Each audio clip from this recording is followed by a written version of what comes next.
Welcome to பெரு review.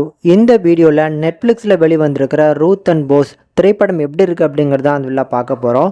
இப்போ இந்த திரைப்படம் தமிழ் டப்பிங்கோடு வெளிவந்திருக்கிற ஒரு நல்ல ரொமான்டிக்கல் ட்ராமா திரைப்படங்க. இதில் ரூத் அண்ட் போஸ் அப்படின்னு சொல்லப்படுறது இந்த பைபிளில் ஒரு முக்கியமான ஒரு லவ் ஸ்டோரிங்க. ஸோ இந்த லவ் ஸ்டோரி ரொம்ப ஃபேமஸான ஒரு லவ் ஸ்டோரி. அது இப்போ ஒரு மாடர்ன் ஜென்ரேஷனில் சொன்னால் எப்படி இருக்கும் அப்படிங்கிற மாதிரி தான் இந்த படத்தோட கதையை எடுத்திருப்பாங்க. அண்ட் இதில் நம்ம கதாநாயகி பேர் தான் ரூத். இவங்க ஒரு சிங்கராக இருக்கிறாங்க. 404 அப்படிங்கிற ஒரு ஒரு நிறுவனத்துக்கு கீழே பார்த்தீங்கன்னா ஒரு ஃபேமஸான சிங்கராக தான் வளம் வந்துட்டு இருக்காங்க. இப்போ நம்ம ஹீரோயின் ஸோ இந்த பாட்டு பாடுறதெல்லாம் விட்டுக்கிட்டு தான் கல்யாணம் பண்ணிக்கலான்னு இருந்த பாய் ஃப்ரெண்டோட அம்மா கூட தான் வசிச்சுக்கிட்டு இருக்காங்க. ஸோ ஒரு ஆக்சிடெண்ட்டில் பார்த்தீங்கன்னா இவங்க கல்யாணம் பண்ணிக்கலான்னு இருந்த அந்த பாய் ஃப்ரெண்ட் இறந்து போயிருப்பாங்க. அவங்களோட அப்பாவும் சேர்ந்தே பார்த்தீங்கன்னா இறந்து போயிருப்பாங்க. ஸோ இதுக்கப்புறம் இந்த அம்மா நயோமி அப்படிங்கிற இவங்களுக்கு நாம தான் சப்போர்ட்டிவாக இருக்கணும்னு சொல்லி நம்ம ஹீரோயின் அவங்களோட பூர்வீக ஊருக்கு பார்த்தீங்கன்னா கிளம்பி போய் அவங்க கூட பார்த்தீங்கன்னா ஸ்டே பண்ணி வாழ்வாங்க.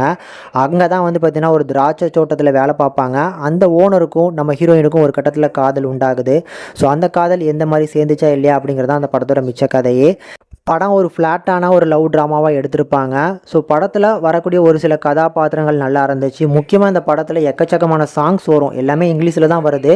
பட் சாங்ஸ்லாம் செம வைபாக இருக்குங்க. ஒரு சில பார்ட்டி சாங்ஸ்லாம் வருது. ஸோ அந்த பப்பில் வச்சு பாடுற சாங்லாம் செம வைபாக இருந்துச்சு.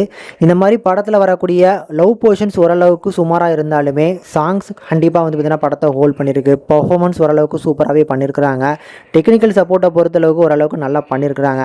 ஓவராலாக படத்தோட டூரேஷன் வைஸுமே பார்த்தீங்கன்னா ஒரு ஷார்ட்டான படம். அதனால் முடிஞ்சால் இந்த படத்தை ட்ரை பண்ணி பாருங்கள். லவ் ட்ராமாஸை விரும்பி பார்ப்பீங்க அப்படின்னா இந்த படம் உங்களுக்கு பிடிக்கிறதுக்கு வாய்ப்பு இருக்குது.